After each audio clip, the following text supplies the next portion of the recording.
It's time to talk about 2025 GPU prices. What's going to happen when RTX 5000 series come out and RX 8000 series come out? What kind of price performance can we expect from those GPUs? And what's going to happen to last generation GPUs? Are we going to see massive price cuts? Welcome back to PC Builder. I'm Jason. We're going to answer all those questions and more, including where should you get your PC build advice in the new year. If you get value out of this video, please give it a like. This makes a huge difference to the channel, especially this guy right here. And of course, subscribe for more cool PC content. With that, let's jump into it. This video is sponsored by Delete Me, the data broker removal service that really helped me. Data brokers were selling my info and I was getting tons of spam calls and at risk of identity theft. But then I got Delete Me and wow, what a difference. In just 2 months, my spam calls, they've almost completely stopped. Delete Me sends me regular protection reports showing I've been removed from 51 data brokers with 9 more in the works. I'm glad I took control of my data protection by getting Delete Me, and you can too by going to joindeleteme.com/PC20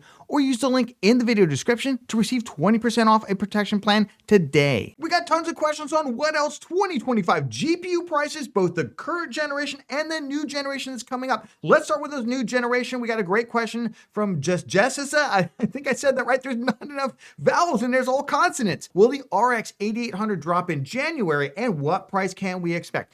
If you didn't see it, we went through all the 2025 GPU launches from the 5090 to the 5060, from the 8800 XT down to the 8600 XT, and we also talked about Intel Battlemage as well. We went through pricing and performance. I will leave that video link down in the video description for a deeper dive, but let me basically break down for you where I think pricing is going to go for the next generation of GPUs. The RTX 5090, it's really hard to say. Again, NVIDIA sometimes makes these decisions, we've heard, especially in past generations, like within an hour of the actual announcement, they're still like scratching out prices and changing slides and everything. So this is all subject to changes, all subject to leaks and rumors, of course. My guess is that NVIDIA, as much as they want to just kind of make all their money in AI and just kind of keep the gaming GPU division on autopilot, I think greed is going to get the better of them. It always does. I think we're going to see that price somewhere around for the 5090. I'd be shocked if it wasn't over $2,000, well over $2,000, maybe right around 2,000, but 2,000 bucks is I think where they're going to land. For the 5080 and below, I think they had such a hard time with the 4080 vanilla version, the non-super version at $1,200 when it came out, selling that thing, that I don't think they want to repeat that. I think they realized that there's room for one massive, huge GPU at the top of the heap that they can charge really whatever they want for, the 90 class, but then the 80 class has to have some kind of price to performance element to it. Otherwise, those people are just going to buy that bigger high-end GPU, right? So I think that's going to stick to the super series pricing. So I'd be shocked if we saw more than $100 deviation from like the $999 pricing for the 4080 Super as the new price for the 5080. For the 5070 Ti, I think it's going to inherit the 4070 Ti Super's price of somewhere around that $799 price point. And then for the 5070, I think we're going to basically see the similar pricing to the original vanilla 4070, which came out at $599. Probably duplicate that price, and then probably $399-ish. Although at the low end is where either NVIDIA might succumb to a little bit of price competition, or they might decide to get a little bit more greedy here, depending on how much VRAM is going to be on these GPUs. But I could see the 5060 Ti, if it is a 16 gigabyte car and they've clamshelled the memory to a 128-bit bus, I could see them easily going back to the $499 initial price offering. For that, maybe they'll stick to $449 like they have currently. They dropped down the 4060 Ti 16 gigabyte price. And then from there, I think it gets really, really murky. And I think NVIDIA has no idea themselves what they want to charge for these. Certainly, could they go $299 with a 5060 8 gigabyte? Sure. If they do go with either 12 gigs of VRAM on that, or they go with a smaller memory bus and they clamshell the memory onto that, and it's 16 gigabytes of VRAM instead, like what happened with the RX 7600 XT basically, then I could see them charging a $349 kind of price point for that. And then it's all bets are off. Are they actually going to have a 5050? That's kind of a weird GPU name, right? They didn't have a 4050. Actually, the 4050 was the 4060. They used the die that they typically use for the 50 series, and they used it for the 60 series last generation. Will they do that again? We'll have to find out. So that's GPU pricing on the NVIDIA side. Then if we switch to the AMD Radeon side, I think AMD is probably, first of all, MSRP matters a lot less for AMD GPUs because we know AMD has a history of very, very quickly slashing those MSRPs and slashing the street pricing down. Whereas NVIDIA, those prices, even if you look today, even during the Black Friday sales, they really didn't get that far away from their MSRPs on most of the cards. AMD, however, like they introduced the 7900 XT at what, $899, only $100 less than the XTX, which is crazy. And at that price, it was dead on arrival. But suddenly it starts selling for $680, $650, and it's flying off the shelves. And it's the best GPU deal out there because that's an insane deal for $650 in the previous generation. So I think AMD realizes that they've got to be more competitive. That being said, I feel like their accountants always get the better of them when they're ready to go aggressive and they're like, oh no, but just add another $50 onto it or just NVIDIA minus $50. That has not been a very successful business strategy for them. They're saying they're going to get more aggressive. I'll believe it when I see it. I expect they will probably do something silly with the 8800 XT. If they do anything other than $499 with that, I think heads should roll basically. And I will probably not recommend people buy it if they do anything other than $499. They go up, in other words, for like the 8800 XT, which is where the 7800 XT is now and where the 6800 XT was roughly selling for by the time the 7800 XT came out. And then from there, it's really hard to say, but I would love to see them duplicate the current pricing for the 7700 XT with the 8700 XT, somewhere roughly $349 to $379. I think that's a good price point for them. And then dropping down once again, I think they have to hit $299, maybe even cheaper for a 12 or 16 gigabyte 8600 XT, especially given where Intel's gone with the price competition right now, and especially how they missed a big opportunity against the 4060. If the 7600 XT with 16 gigs of VRAM had been priced to compete with the 4060, I thought they would have a winner on their hands, but they didn't. They just continually miss an opportunity to miss an opportunity, so we'll have to see where that goes. On the Intel side, even though the B580, I always want to see B850. Those are the upcoming AMD chips, motherboard chipsets right now.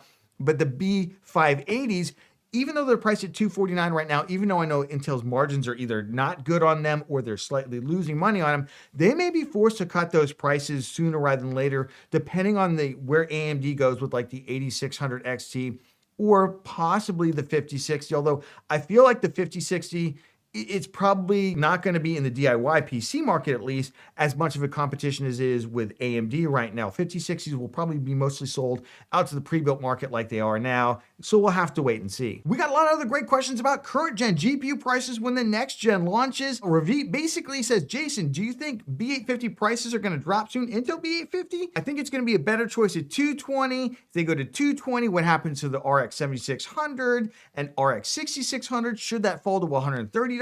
What are my views on the more budget tier? And then Caleb, at the other end, I really want a new high-end GPU. Do you think AMD and NVIDIA's releases will drop the price of the 4080 Super? Well, first of all, I don't expect you're going to find much stock like the 4080 Super, the 4090, the 4070 Ti Super that much longer. Maybe the 4070 Ti Super. It seems like they did make quite a few of those cards. 4080 Super, 4080s, again, same performance on those cards. They have largely sold out. You can find a couple of models. They tend to be very overpriced. And honestly, given that the next generation, the 5080 is almost here, I wouldn't necessarily pull the trigger on a 4080 Super just yet. NVIDIA typically does not offer massive discounts around older generation GPUs. You just have to buy them for what you buy them for, and they typically will let those float out there forever until somebody who doesn't know better will accidentally buy one. I think that's how they kind of depend on getting rid of them. AMD typically will cut prices on last gen GPUs. They'll keep them coming down and down. Although today, if you look at the 6800 XT, you could get that, I should say, during the holiday shopping period when they were still in stock for like $429. But at the same time, there were 7800 XT models that got down to $419. So was that really a great deal? It doesn't seem like it. If you could have gotten one of the Power Color 3-fan, I think it was the Power Color Fighter, went down to $419 for their RX 7800 XT 16 gigabyte GPU. With better ray tracing on it, it's got AV1 encoding, similar performance in terms of, overall rasterization on it. To me, the older gen stuff just hasn't been a great deal. Now, the one area I will say, like the 6750 XTs, those kinds of GPUs, those tend to be better value more towards the low mid-range to the budget end. And that gets us down to like the 7700 XTs. If those are left, I would expect to see those start to tumble in price quite a bit, especially with the new gen GPUs coming out.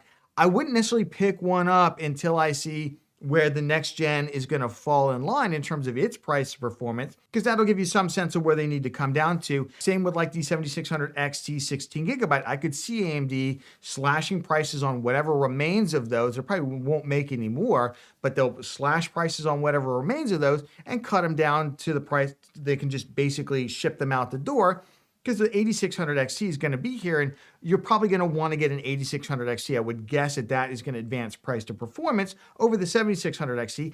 And at the budget end, it's all price to performance based, including, obviously, for cards having more VRAM to them. So I wouldn't expect huge discounts over the current gen. I think it typically takes a couple of months, maybe even 6 months before you'll start seeing those price drops on the current generation. And I say current generation, I mean cards available right now while I'm filming this video, as opposed to the next gen stuff. The next gen stuff will usually come out on top of it. That'll be the focus of AMD and NVIDIA and Intel.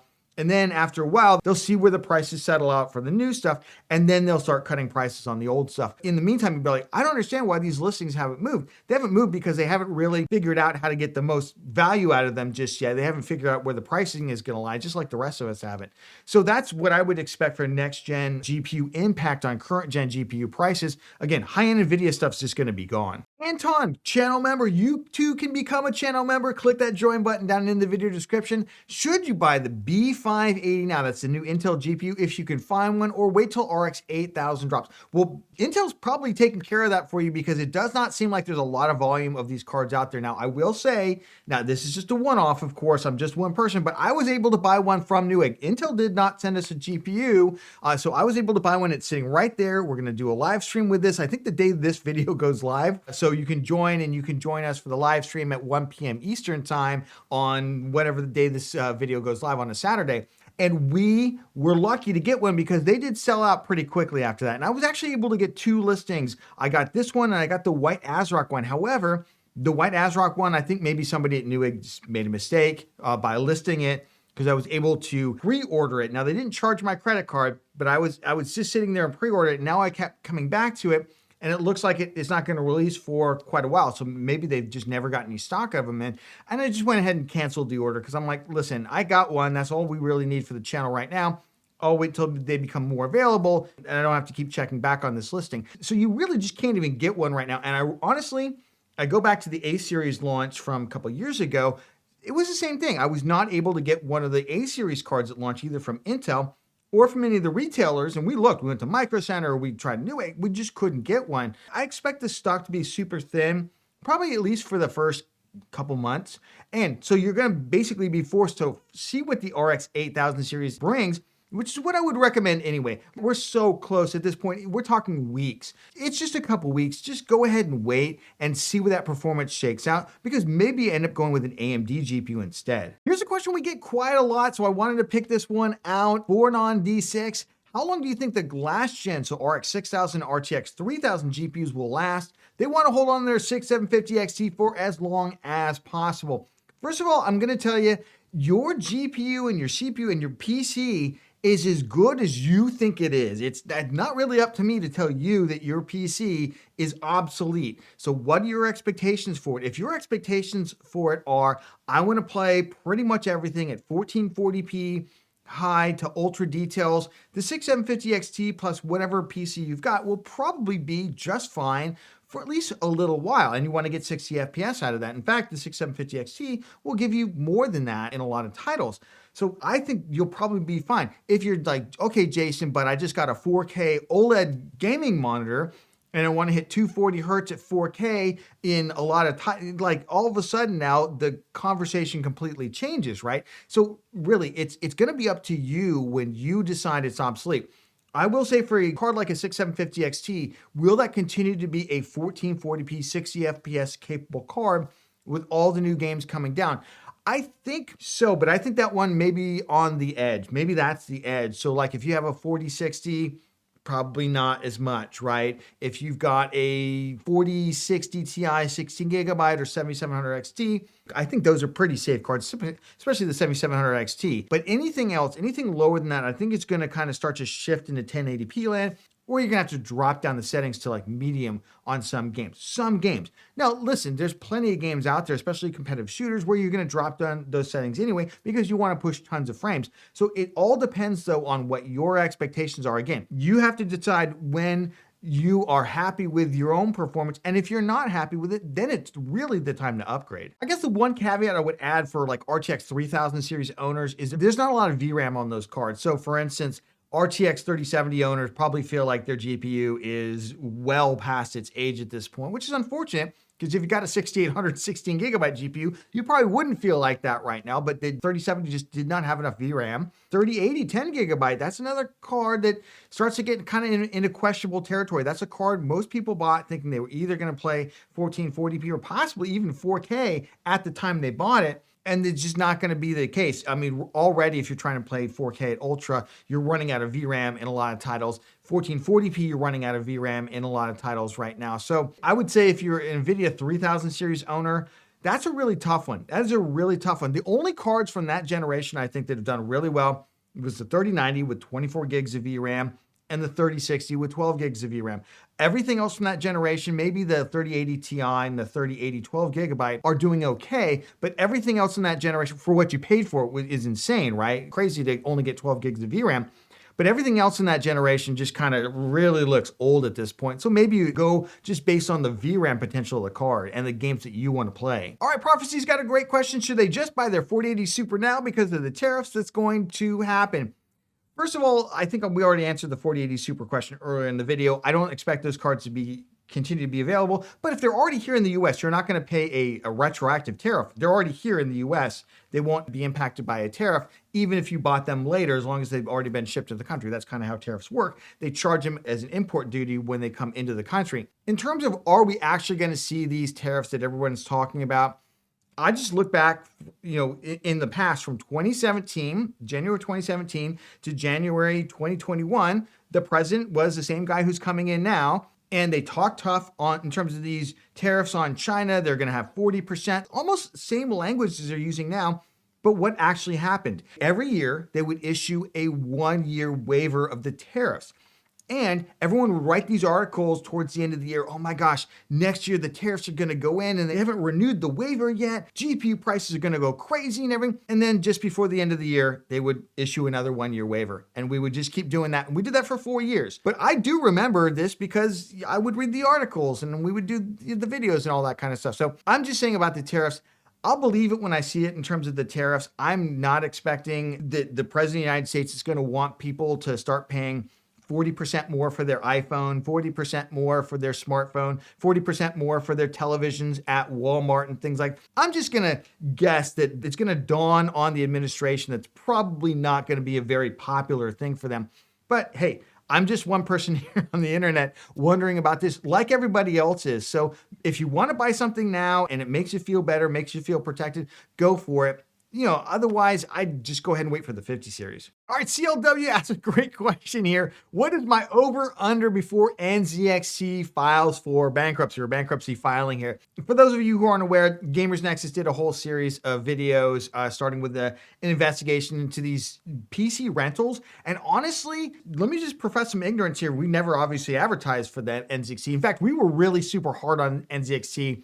I feel like, and I used to feel like unfairly so in our Boost My Build series, we would call it the NZXT virus when people would spend all this extra money on their super high-end PC cases and everything. And we would say, oh no, it's the NZXT virus has struck again. And I was starting to feel bad about that until I saw Gamers Nexus's, kind of expose on how they were really taking advantage of people in this PC rental. I wasn't even aware that you could rent a PC from them.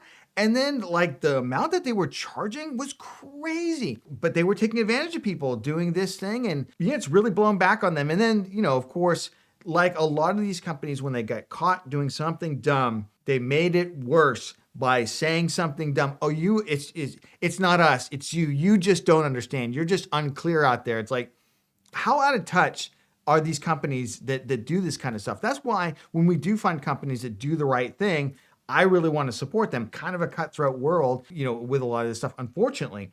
Unfortunately, that's why I think the stuff that Gamers Nexus does is so needed, right? To bring this stuff to light, to get better behavior out of these companies. NZXT, I don't think is going to go broke off this. I think they have a legion of defenders. I think people like their aesthetic. I think they're kind of like Apple in that way. They're more of a lifestyle PC company than anything else. If you look at the performance on a lot of their cases in terms of like cooling and things like that, they're just kind of middle of the road. But the reason people like lose their minds for them is because they have these really cool design elements and they look cool. And listen, I used to be a lot harder on this because I used to be super price performance. I even hated RGB for a long time. I was like, no RGB, forget all that. Just spend the least amount possible, maximum performance. But over the years, I have really come around to that what your PC looks like, because you sit next to it, you have enjoyment of it.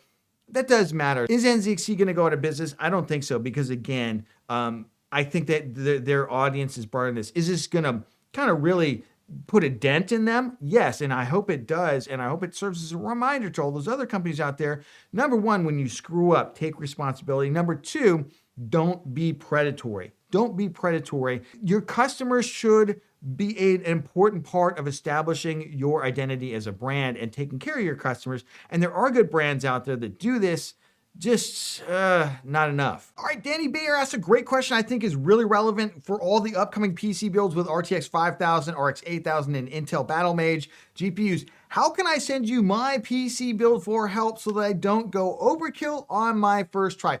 First, let me just be very transparent. We don't do any kind of private consulting for builds. We just don't do it. We don't have the time to do it, unfortunately. But let me give you some alternatives. Number one, you can submit, of course, to our Boost My Build series. So you can submit. Now, obviously, we get hundreds of submissions. We pick those based on, number one, you have to be a public subscriber, but number two, for the educational content of the audience. We pick builds at different price points to see how much could we help people understand the difference between getting a PCI Gen 3 and Gen 4 system for like $600. Can we help people understand the difference between, not overspending on a 9800X 3D and getting a 7600 with a much bigger GPU at like maybe $1,200. So that's the kind of stuff that we typically look for.